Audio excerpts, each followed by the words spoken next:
very low. So I'm just the topic of discussion lately. You really are the topic of discussion. Now, you were also the topic of discussion here recently behind the velvet rope. I recently sat down with Kandi, listen, Kandi's been very much a proponent of you getting a peach like all these years. Absolutely, she has. And I know, she implied we're going to see, we don't need any spoilers, but, she implied like we're going to see not one, but two kind of blowouts, arguments between the two of you. Like how shocked were you that, at some point, and we saw some of this in the trailer, that you kind of got into it with Kandi. I mean, that would have been the last thing we would have expected. You know what, David? One thing about it, Kandi has been an advocate for me for getting the peach for years, and I thank her for that. But don't think because you've been an advocate of me getting the peach that I'm not going to tell the truth.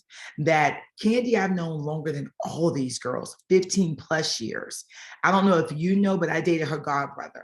So Kandi, you're like a sister to me. You're like family. I don't give a damn about Escape or Old Lady Gang or what other business you have, or if you're working on your Emmy or your Grammy. If your ass is wrong, I'm calling you out.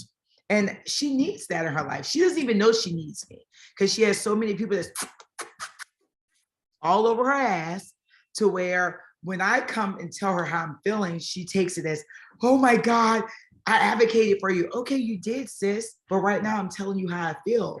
I'm stating facts. So it's not that I love Kandi to death, but if I can't be your friend and tell you the truth, I don't want to be your friend. It is what it is. And that really is, I think, why the audience gravitates towards you. Because look, I mean, at this point, we're season 14. The audience is smarter. They can tell when someone's not being authentic. And so exactly. I think absolutely. That's what we like. And you think, like Kandi has just a bunch of people in her life that are yes people, and you're not going to. Well, I don't think that. That's exactly what she has. And she feels that, hey, Marlo, I advocated for you. I fought for you. Baby, I appreciate that. You should, because every interview you have to mention me. And because we've known each other for years, and I want Kandi to be in my life. Kandi does not hesitate to call me out if I'm wrong. So who the hell are you where I have to hesitate to call you out when you're wrong? That makes a lot of sense. Are you worried, like, as you watch the show, like we all know how it works, you guys, we filmed this, you guys are in a good place, it is what it is, but now we have social media and people are making comments online. Like, are you worried that as you watch it back now and the social media aspect gets involved in it, that you and Kandi might start to go down this road of maybe you know what? I hope that we don't, but Kandi is very sensitive. She's very sensitive and she's spoiled. She's like a spoiled brat, a spoiled money-making brat. And like I told her, you didn't even get to see this because she tells everything, so I'm gonna tell everything. When we got into it, there was no cameras around at first. They caught it at the mid of the argument. She was like, don't talk to me. I'm like, girl, shut the hell up, you spoiled fucking brat. I can talk to you. You were wrong. I can curse you out. Who the fuck are you? So with Kandi, it's just, baby, I love you to death. You're a spoiled ass brat. And somebody got to tell your ass off. And God said, Marlo, I need you to just tell her when she's wrong. So I'm not worried about it. I don't care about the followers. I don't care about the status. I care about, at the end of the day, when she goes in the room and closes the door, she can say, Marlo is one authentic, real bitch. And that's all that matters to me. That's why we love you. What about Sanya? You mentioned, she's new to this group. How did Sanya fit into this group? David, what's crazy? Sanya has blessed this group with keeping us together.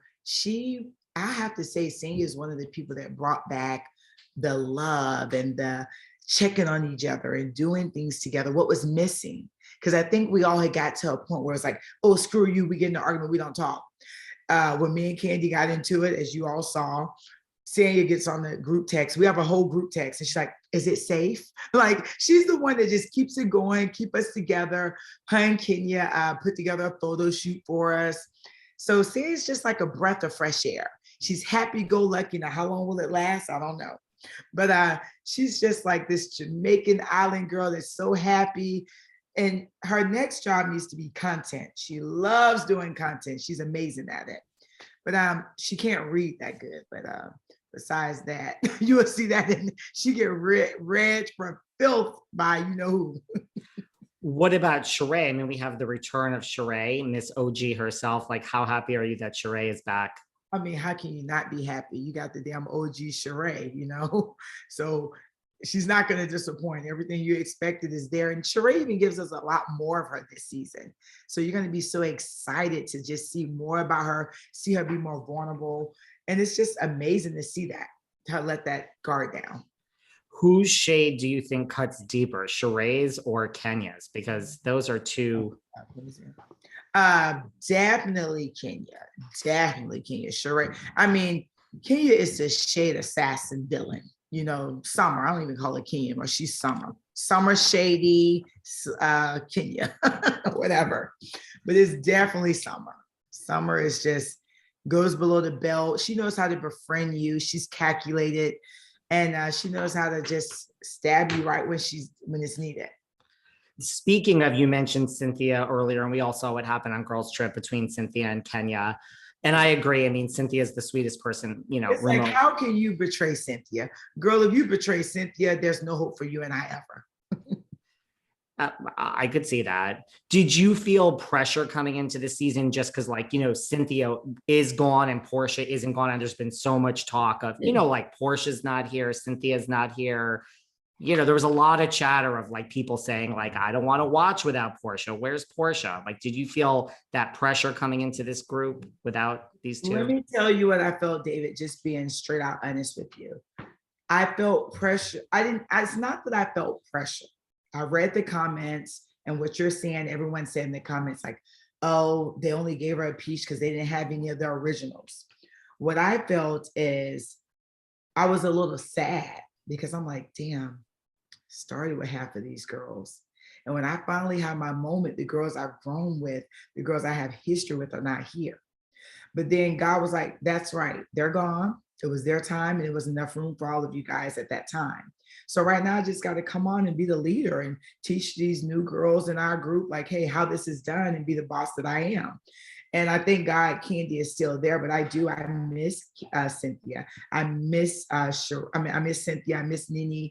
I miss Porsha, because I feel this was a time when they should have celebrated me. And you guys still can celebrate and have a party for me, because I know you still love me. Okay.